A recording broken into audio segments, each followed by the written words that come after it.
Sungai Brantas tidak pernah ada habisnya menjadikanmu bahan baik untuk penelitian ilmiah, sosiologi dan budaya ataupun sebagai obrolan di warung kopi. Untuk mengungkap kebenaran dari kisah legenda, asal-muasal Sungai Brantas, banyak karya yang telah dibuat literatur, dari hasil penelitian ahli, baik sejarah maupun budayawan. Saya tidak akan terjebak ke dalam perdebatan, yang mengklaim pendapat dan temuannya adalah yang paling benar.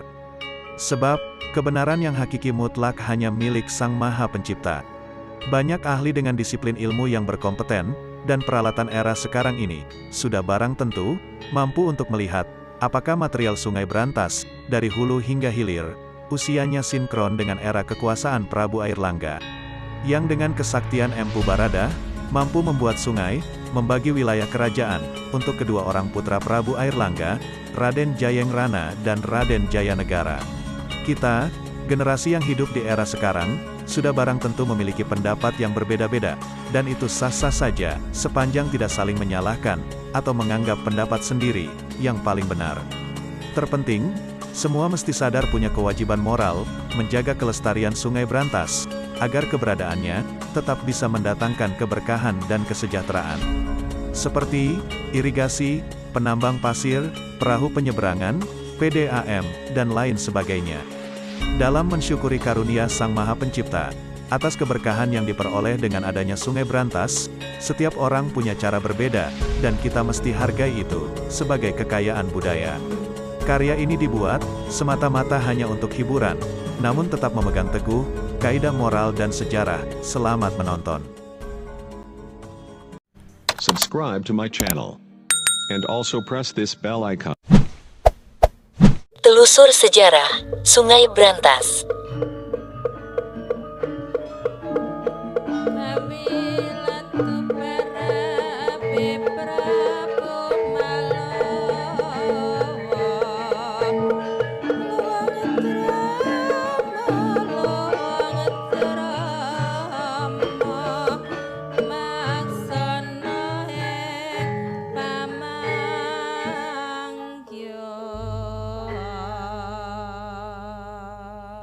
Prabu Airlangga adalah pendiri kerajaan Panjalu di Jawa Timur, yang memerintah tahun 1019 sampai dengan tahun 1042, bergelar Abhiseka, Wisuda.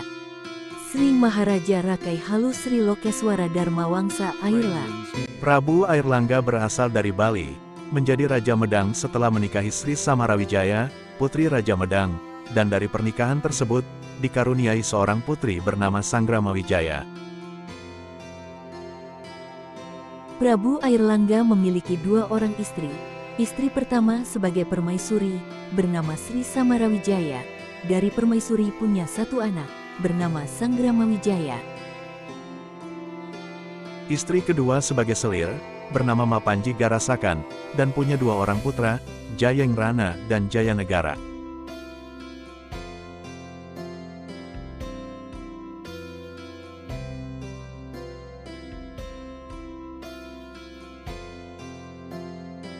Prabu Airlangga memerintah dengan arif dan bijaksana, tata tentrem Kertarahaja benar-benar diwujudkan. Rakyat jelata bekerja dengan tekun, sebagai petani, berjualan di pasar, nelayan. Anak-anak bermain dengan penuh keceriaan.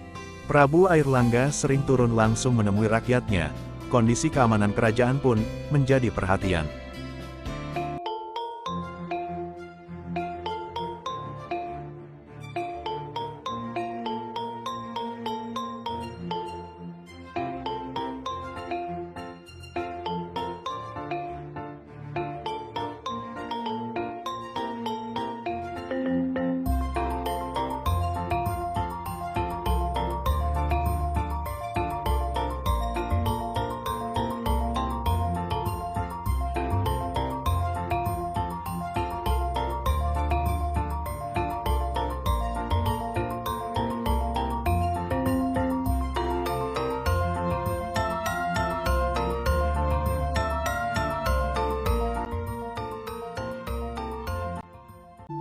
Prabu Airlangga dikenal sebagai sosok yang religius. Di wilayah kerajaan, banyak dibangun pura dan kuil, rakyat diberi kebebasan memilih dan menjalankan keyakinannya dengan tekun. kehidupan toleransi beragama dapat berjalan dengan baik.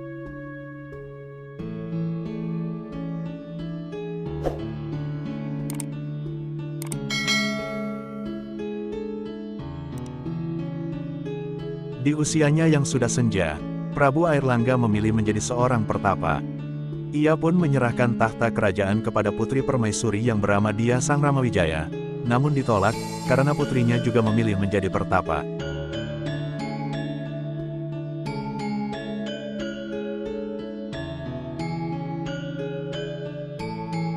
Kemudian, Empu Baradah minta izin kepada Prabu Airlangga pergi ke Gunung Arjuna, meminta petunjuk ke Sang Hyang Widi.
Setelah Empu Baradah kembali ke istana, dipanggillah kedua putranya.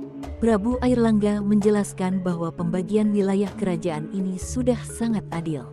Yang terakhir, Prabu Airlangga menyampaikan pesan Empu Baradah. Selesai memberi batasan antara kerajaan Jenggala dan Panjalu, Empu Baradah mengucapkan kutukan.